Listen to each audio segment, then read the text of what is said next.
Interesting بھی اور ایک اسلام کا کلچر دکھایا گیا ہے. یہاں سے پہلے وہ ہالی ووڈ سے شروع ہوتا ہے، پھر بالی ووڈ جاتا ہے، پھر بالی ووڈ سے یہاں آ جاتا ہے. ایک تھرڈ ہینڈ کلچر پروموٹ ہو رہا ہے. میں اس لیے چاہتا ہوں کہ کوئی پتہ تو چلے ہمارے بچوں کو، نوجوانوں کو، کہ فرق کیا ہمارے میں، کہ ہمارا بھی ایک کلچر ہے، اس میں بھی رومانس ہے، اس میں بھی تاریخ کا حصہ ہے، لیکن اس کے اندر اپنی اسلام کے ویلیوز دکھائے گئے ہیں. اور بدقسمتی سے جو مجھے بڑا افسوس سے کہنا پڑتا ہے، جو میں دیکھ رہا ہوں یہ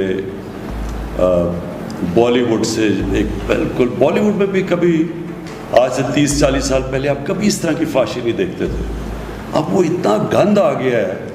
جو مغربی جو ہالی ووڈ کی جو سب سے بدترین چیزیں ہیں وہ انہوں نے اپنا لی ہیں، لیکن وہ نہیں دکھائی جو کہ ان کے معاشرے کی طاقت ہے. تو اس کا بڑا برا اثر ہمارے بچوں پہ پڑ رہا ہے، اور اس کا بڑا برا اثر اسکولوں کے پر پڑ رہا ہے. ڈرگ کلچر ڈیولپ ہو رہا ہے، ہماری سیکس کرائمز بڑھ رہی ہیں، بچوں کے خلاف کرائمز بڑھ رہی ہیں جب آپ ایک معاشرے میں اس طرح کی فحاشی پھیلاتے ہیں. تو میں یہ چاہ رہا ہوں کہ ایک مختلف کلچر دکھایا جو لوگوں کو بتائے کہ اس کے علاوہ بھی کوئی ایک طرز زندگی تھی، ایک کلچر تھا، ایک ویلیوز تھے، کیونکہ وہ یہ ڈائریکٹلی امپیکٹ کرتا ہے فیملی سسٹم کو. یاد رکھیں معاشرے کے اندر جیسے فحاشی بڑھتی جاتی ہے، فیملی سسٹم گرتا جاتا ہے. جب میں برطانیہ میں پہلی دفعہ گیا تھا 18 سال کی عمر میں، تو ایک طلاق ہوتی تھی ہر 14 شادیوں میں، ایک طلاق ہر 14 شادیوں میں.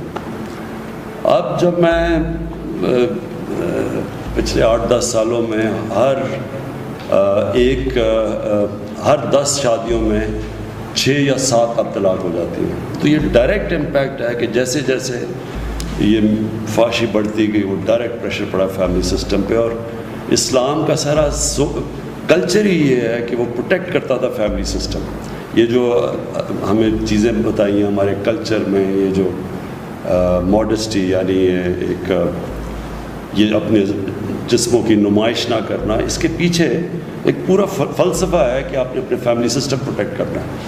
تو ہمارا انڈیا میں آپ دیکھ رہے ہیں ان کی جو مغربی ایلیٹ ہے، اس کے اندر